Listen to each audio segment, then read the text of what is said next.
من عمل سيئة فلا يجزى إلا مثلها ومن عمل صالحا من ذكر أو أنثى وهو مؤمن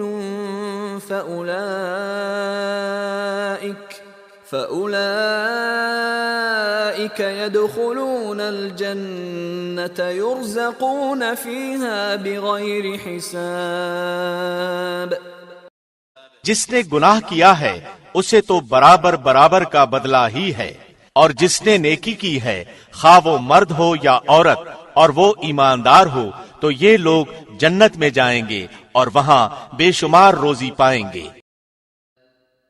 Whoever does an evil deed will not be recompensed except by the like thereof. But whoever does righteousness, whether male or female, while he is a believer, those will enter paradise, being given provision therein without account.